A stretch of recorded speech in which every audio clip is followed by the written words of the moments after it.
Hello guys, and welcome back to my YouTube channel. My name is Miss Leanne, but you guys can call me Hope Stunkel, and today I'll be covering the case of Adam Walsh. Now, the case of Adam Walsh is a really important one because of how many positive changes it has made in the communities of the United States and how many, different laws and regulations there are, and how the National Center for Missing and Exploited Children was essentially founded. So today we'll be looking at all of the Adam Walsh case documents and articles and all that stuff. So without further ado, make sure that you like, comment, subscribe, and turn on all those post notifications for when I upload a brand new video Monday through Friday. And check out the creator of the month, which is Kendall, and the charity/organization of the month is the National Center for Missing and Exploited Children, which I'll be able to talk to you more about. And I will give you information on how to donate and how to support it. So let's get into the video. So I gotta get into my Google Docs. I'm on my laptop, but I have everything uploaded and stuff like that. So definitely, Luna. What are you doing? You have to be involved in the camera? Well, that's not the case, okay? I'm on a mission. Hey, Luna. I'm on a mission. Go. Come on, get out of here. Go. I'm filming. I don't like being distracted by my cat. So, anyways, let's get into it. So, to give you a rundown, my name is Hope Stunkel, and I go to Western Illinois University. And I am a major in political science with a double minor in psychology and sociology, and I plan on doing disability advocacy law as I am in a wheelchair too. Today we are talking about murder and abduction, so beware of graphic details as it is not suitable for a younger audience or for ones with a fainter heart. I am in no way a police officer, legal advocate, or licensed psychologist and attorney. I am just a 23-year-old college student covering cases that need to be put out there for awareness purposes. So let's get into the case of Adam Walsh. I give a lot of the credit to a YouTuber named Danielle Hallen, but of course I did my own research, so all resources will be linked down below in the description box. But Danielle Hallen does an amazing job with her research, so go ahead and subscribe to her. So, Adam Walsh was born on November 14th of 1974 in Hollywood, Florida, and died in July 27th of 1981 at 6 years old from a stranger abduction, then murder. Adam Walsh and his mother, Reve, I'm going to say Reve because I don't know how to say her name, went to the Hollywood Mall in Hollywood, Florida as they were headed to the north entrance of Sears, and his mother wanted to get a certain kind of lamp that she'd wanted for months. Adam Walsh, like any other 6-year-old at the time, wanted to go over to the toy section just like I did when I was a kid and would go shopping with my mom.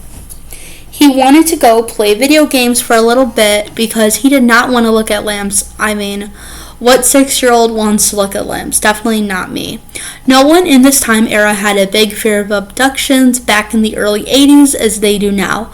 A lot of people listening might judge and say, well, the mother should have kept a closer eye, and honestly, I agree. With that being said, the mother knew that he was at the toy section but came back in 10 minutes to check her son, and at the moment he was gone. Her first instinct was that he had gone off somewhere but could still not find him. So she went to the nearest employee, then they all tried to call off the intercom to see if they had wandered off somewhere a little too far, thinking that he would come back. Adam's mom and his grandma were both there at the time, so the mom ran into his grandpa. After looking for 2 hours, they reported that Adam Walsh was missing to the Hollywood Police Department, which is across the street. I do not know why somebody would have the audacity to take a child in the daylight with the police department, literally right across from the mall, right across the street. You would have assumed the police officer did hear something as Adam was going with a stranger. When the mom and grandma reported it, the Hollywood Police Department went to the manager and spoke on clarification as to why something like this would happen. It was said that Adam and a few other people who were a little bit older than him were arguing over a game called Atari, I believe. The security guard at this game area was 17 years old. Now I have a couple of comments to make. Why was there a 17-year-old security guard? I understand that it was the 80s at the time. But I feel like it should be someone in their mid-20s, like 25 or something like that. The 17-year-old was shy, which is understandable. At 25 years old, a mind is mostly developed into the adulthood. I am so sorry. My throat is just like not doing favors. According to the University of Rochester Medical Center, the rational part of a teen's brain is not fully developed until the age of 25 or so. In fact, recent research had found that adult and teen brains worked very differently. Adults think with the prefrontal cortex, which is the brain's rational part. This is the part of the brain that responds to situations with good judgment and an awareness of long-term consequences. The teens process information with the amygdala. This is the emotional part. So it's like that small part in the back of your brain, I think. In the teen's brain, the connections between the emotional part of the brain and the decision-making part are still developing and are not always at the same rate. That is why teens have an overwhelming emotional input. They cannot explain later what they were thinking. They weren't thinking as much as they were feeling, so they are more empathetic in that aspect, if you get where I'm going with it. I'm sorry, my throat is just like not working. The 17-year-old had asked if the parents were there, and they had said that they were older. Adam, the youngest one, did not say anything and had probably felt worried that he was going to get in trouble without his mom there. Then the security guard proceeds to let them go out the back entrance instead of the front entrance, which, infuriates me to no end, but okay. Adam did not know this particular area of the arcade, my gosh, I cannot get things right today, and had most likely been afraid to go back and find his mom out of fear and getting in trouble. When his parents and grandma were trying to look for Adam Walsh and found that he had went out the back of the mall, they began looking everywhere in the surrounding areas by the mall, and there was still no sign of Adam. His mom had put sticky notes all over the car saying, "Adam, come here if you see this," and she stayed in the mall for a while. So the media had latched onto this pretty quickly, and Adam's mom and dad from this moment on were looking for Adam Walsh. The search continued for several hours, but there was no sign of Adam. The police were called, and an intensive search was launched involving hundreds of volunteers and law enforcement officials. But despite their efforts, Adam was nowhere to be found. The Walsh family refused to give up hope, and they continued to do everything in their power to find their son. One of the most effective tools that they had at their disposal was the distribution of flyers, which they used to keep Adam's face in the public eye and enlist the help of media and as many people as possible in the search. 2 weeks later, on August 10th, a fisherman found Adam's severed head in the canal along Florida's Turnpike, which is over 100 miles from the Hollywood Mall. The rest of his body was never found, and the murder went unsolved for decades, leaving the Walsh family devastated and the nation, along with Hollywood families, in shock. Life for myself and every kid changed that day. The parents in Hollywood around the nation realized this could have been any child in any family. In the aftermath of Adam's abduction and murder, his father, John Walsh, became a victim and advocate and crusader for the child's safety. He lobbied for the creation of the Missing Act and founded the Adam Walsh Child Resource Center, which became the National Center for Missing and Exploited Children as we know today. And I will be getting onto more statistical information and that later on in the video. John Walsh also became the host of national TV shows America's Most Wanted, which had profiled cases of missing and wanted criminals, including those who had committed crimes against children. The show helped to bring many fugitives to justice and became a powerful force for public safety and awareness. Okay, so I also wanted to let you know, I think it was in the 2020s, so a few years ago, it was noted that the new host for America's Most Wanted would be a lady named Elizabeth Vargas. So I just wanted to note that. In addition, the Adam Walsh Child Resource Center, and now the National Center for Missing and Exploited Children, continues to provide critical services and support to families and law enforcement agencies against the country. The organization's mission is to help find missing children, prevent child exploitation, and provide resources and support to victims and their families. Since being founded in 1984, which was 3 years after Adam Walsh's death, the National Center for Missing and Exploited Children Child toll-free hotline, which is 1-800-843-5678, has received more than 5 million calls. They have circulated billions of photos of missing children. They have assisted law enforcement in the recovery of more than 376,000 missing children thanks to constantly increasing and improving public awareness, training, laws, and technology. Adam's legacy has also inspired other initiatives and organizations aimed at keeping children safe. The Adam Walsh Act, which was signed into law in 2006, created the National Sex Offender Registry and strengthened penalties for those who commit crimes against children. Over the years, there have been a number of theories about who might have killed the boy. One of them was Otis Toole, a drifter and companion of serial killer Henry Lee Lucas. According to Toole's confession, he abducted Adams outside Sears store and drove off with him.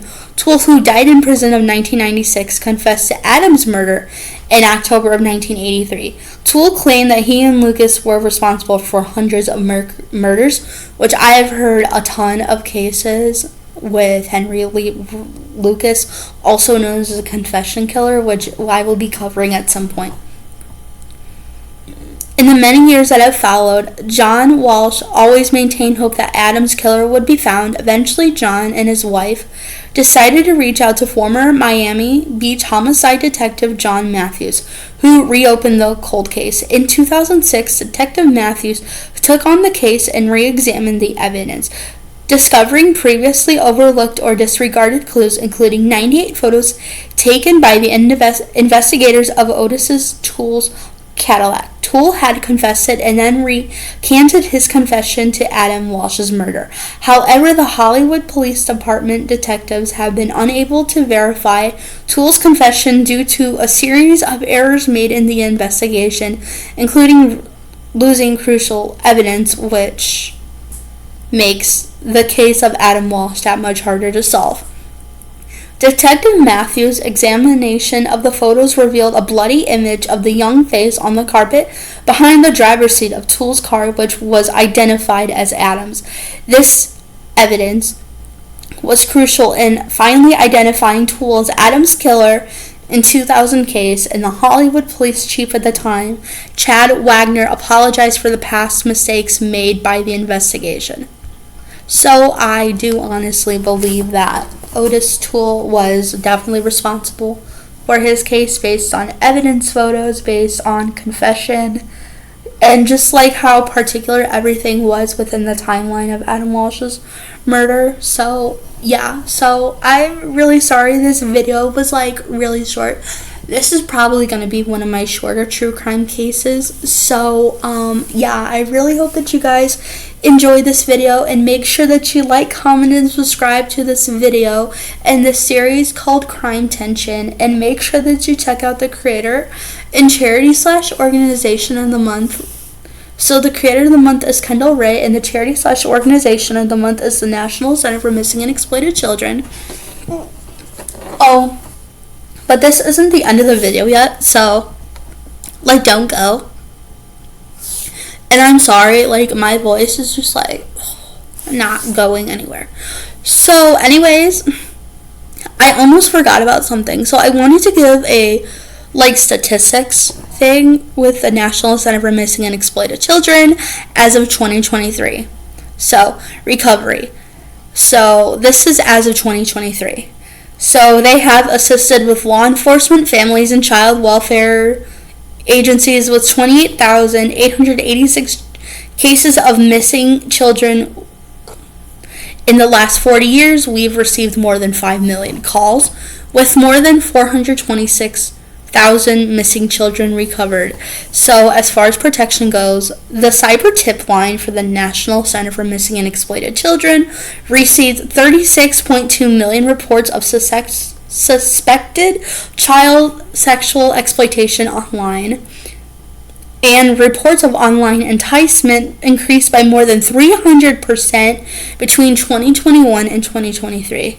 So prevention, they have provided 42,761 instances of training to child-serving professionals to enhance their ability to prevent or respond to cases of missing or exploited children. In 2023, a total of 3 million users have followed the National Center for Missing and Exploited Children. So one of the few success stories would be Majesty Williams, and I will be telling about her case. So I'll be just doing like a summary based on what is on the website. So Majesty Williams was 4 years old when she was abducted from her father's Atlanta area home by her non-custodial mother, Andrea McCord. The police obtained a felony warrant for Andrea McCord's arrest, but with the possibility that Majesty could be anywhere. So NCMEC wanted to elevate the case onto a national level. In partnership with the Reels television show On Patrol Live, NCMEC featured Majesty's case in March 11th of 2023 through collaborative efforts by the Smyrna Police Department, NCMEC, and the U.S. Marshal Service. Majesty was found in St. Luis Potosi, Mexico, and was reunited with her father on July 16th of 2023. So anyways, let's get on to the next one.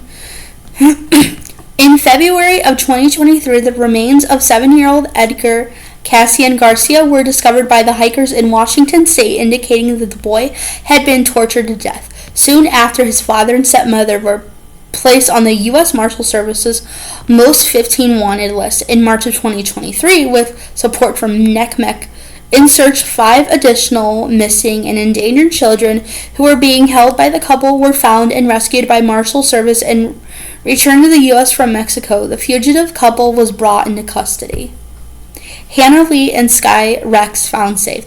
Missing sisters Hannah Lee and Sky Rex were only 7 and 5 years old when they were abducted by their non-custodial mother at the beginning of the COVID-19 pandemic. After more than 2 years of working closely with their father on the case, in September of 2022, forensic artists at NCMEC created new images of what the girls could look like age progressed and released these images on the television show On Patrol Live. Soon, in April 2023, the girls' mother turned herself into the Waynesboro, Pennsylvania Police Department, and the girls were reunited with their family. Trafficker convicted of 8 missing children recovered. So this does not have a happy ending. In September of 2019, NCMEC research found an online escort ad that appeared to feature a 13-year-old child reported missing from California. 2 months later, when a 15-year-old child was reported missing, also from California, NCMEC uncovered ads that showing the 2 children being trafficked together. Over the next year, NCMEC research linked 6 additional missing children to the same trafficking ring. The analysts worked on the case discovered a partial name for the suspect trafficker who was moving the 8 children around California and Nevada. Acting on the information from NCMEC, the law enforcement located the missing children and arrested for the trafficker, who was convicted of child sex trafficking and the possession of child sexual abuse material, and sentenced to life in prison without the possibility of parole.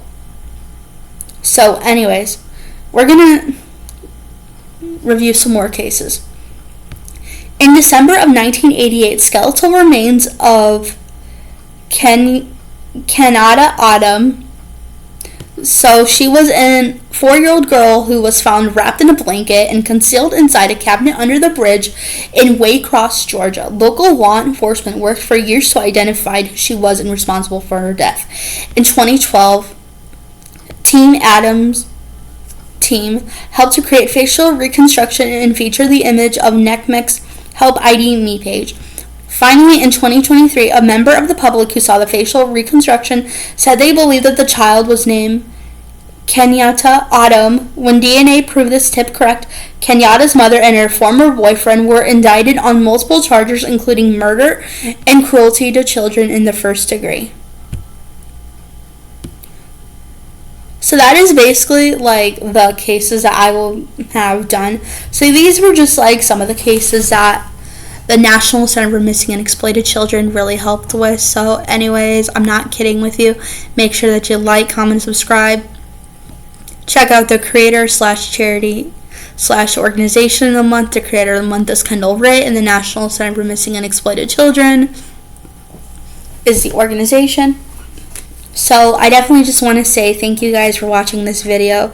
I'm sorry this case was really short, but I hope you guys enjoyed my story. And just keep remembering why the true crime community is what it is. Without the help of John Walsh, we wouldn't be where we are today. Stay safe, everyone. Love you.